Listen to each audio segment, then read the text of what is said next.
جو چیزیں آسمانوں میں ہیں اور جو چیزیں زمین میں ہیں سب خدا کی تسبیح کرتی ہیں اور وہ غالب حکمت والا ہے۔ وہی تو ہے جس نے کفار اہل کتاب کو حشر اول کے وقت ان کے گھروں سے نکال دیا، تمہارے خیال میں بھی نہ تھا کہ وہ نکل جائیں گے، اور وہ لوگ یہ سمجھے ہوئے تھے کہ ان کے قلعے ان کو خدا کے عذاب سے بچا لیں گے، مگر خدا نے ان کو وہاں سے آ لیا جہاں سے ان کو گمان بھی نہ تھا، اور ان کے دلوں میں دہشت ڈال دی کہ اپنے گھروں کو خود اپنے ہاتھوں اور مومنوں کے ہاتھوں سے اجاڑنے لگے۔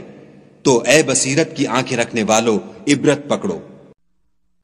اور اگر خدا نے ان کے بارے میں جلا وطن کرنا نہ لکھ رکھا ہوتا تو ان کو دنیا میں بھی عذاب دے دیتا، اور آخرت میں تو ان کے لیے آگ کا عذاب تیار ہے۔ یہ اس لیے کہ انہوں نے خدا اور اس کے رسول کی مخالفت کی، اور جو شخص خدا کی مخالفت کرے تو خدا سخت عذاب دینے والا ہے۔ مومنوں، کھجور کے جو درخت تم نے کاٹ ڈالے یا ان کو اپنی جڑوں پر کھڑا رہنے دیا سو خدا کے حکم سے تھا، اور مقصود یہ تھا کہ وہ نافرمانوں کو رسوا کرے۔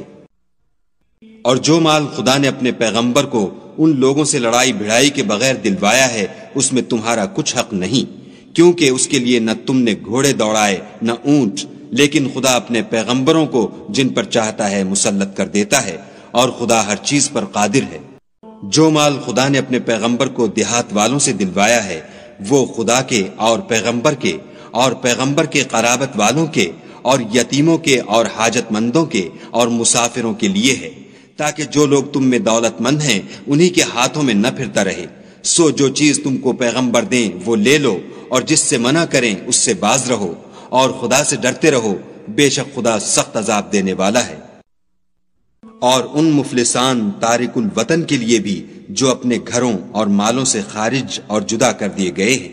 اور خدا کے فضل اور اس کی خوشنودی کے طلبگار اور خدا اور اس کے پیغمبر کے مددگار ہیں، یہی لوگ سچے ایماندار ہیں۔ اور ان لوگوں کے لیے بھی جو مہاجرین سے پہلے ہجرت کے گھر یعنی مدینے میں مقیم اور ایمان میں مستقل رہے، اور جو لوگ ہجرت کر کے ان کے پاس آتے ہیں ان سے محبت کرتے ہیں، اور جو کچھ ان کو ملا اس سے اپنے دل میں کچھ خواہش اور خلش نہیں پاتے، اور ان کو اپنی جانوں سے مقدم رکھتے ہیں، خواہ ان کو خود احتیاج ہی ہو۔ اور جو شخص حرص نفس سے بچا لیا گیا تو ایسے ہی لوگ مراد پانے والے ہیں۔ اور ان کے لیے بھی جو ان مہاجرین کے بعد آئے اور دعا کرتے ہیں کہ اے پروردگار ہمارے اور ہمارے بھائیوں کے جو ہم سے پہلے ایمان لائے ہیں گناہ معاف فرما، اور مومنوں کی طرف سے ہمارے دل میں کینہ و حسد نہ پیدا ہونے دے، اے ہمارے پروردگار تو بڑا شفقت کرنے والا مہربان ہے۔ کیا تم نے ان منافقوں کو نہیں دیکھا جو اپنے کافر بھائیوں سے جو اہل کتاب ہیں کہا کرتے ہیں کہ اگر تم جلا وطن کیے گئے تو ہم بھی تمہارے ساتھ نکل چلیں گے، اور تمہارے بارے میں کبھی کسی کا کہا نہ مانیں گے، اور اگر تم سے جنگ ہوئی تو تمہاری مدد کریں گے، مگر خدا ظاہر کیے دیتا ہے کہ یہ جھوٹے ہیں۔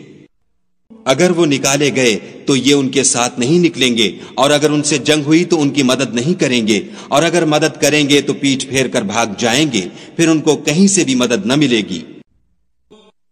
یہ سب جمع ہو کر بھی تم سے بالمواجہ نہیں لڑ سکیں گے، مگر بستیوں کے قلعوں میں پناہ لے کر یا دیواروں کی اوٹ میں مستور ہو کر ان کا آپس میں بڑا رعب ہے۔ تم شاید خیال کرتے ہو کہ یہ اکٹھے اور ایک جان ہیں، مگر ان کے دل پھٹے ہوئے ہیں، یہ اس لیے کہ یہ بے عقل لوگ ہیں۔ منافقوں کی مثال شیطان کی سی ہے کہ انسان سے کہتا رہا کہ کافر ہو جا، جب وہ کافر ہو گیا تو کہنے لگا کہ مجھے تجھ سے کچھ سروکار نہیں، مجھ کو تو خدا رب العالمین سے ڈر لگتا ہے۔ تو دونوں کا انجام یہ ہوا کہ دونوں دوزخ میں داخل ہوئے، ہمیشہ اس میں رہیں گے، اور بے انصافوں کی یہی سزا ہے۔ اے ایمان والو، خدا سے ڈرتے رہو، اور ہر شخص کو دیکھنا چاہیے کہ اس نے کل یعنی فردائے قیامت کے لیے کیا سامان بھیجا ہے، اور ہم پھر کہتے ہیں کہ خدا سے ڈرتے رہو، بے شک خدا تمہارے سب اعمال سے خبردار ہے۔ اہل دوزخ اور اہل بہشت برابر نہیں، اہل بہشت تو کامیابی حاصل کرنے والے ہیں۔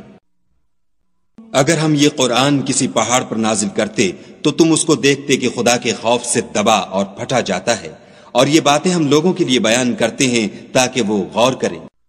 وہی خدا ہے جس کے سوا کوئی معبود نہیں، پوشیدہ اور ظاہر کا جاننے والا، وہ بڑا مہربان نہایت رحم والا ہے۔ وہی خدا ہے جس کے سوا کوئی عبادت کے لائق نہیں، بادشاہ حقیقی، پاک ذات ہر عیب سے، سلامتی امن دینے والا، نگہبان، غالب، زبردست بڑائی والا، خدا ان لوگوں کے شریک مقرر کرنے سے پاک ہے۔ وہی خدا تمام مخلوقات کا خالق، ایجاد و اختراع کرنے والا، صورتیں بنانے والا، اس کے سب اچھے سے اچھے نام ہیں۔ جتنی چیزیں آسمانوں اور زمین میں ہیں سب اس کی تسبیح کرتی ہیں، اور وہ غالب حکمت والا ہے۔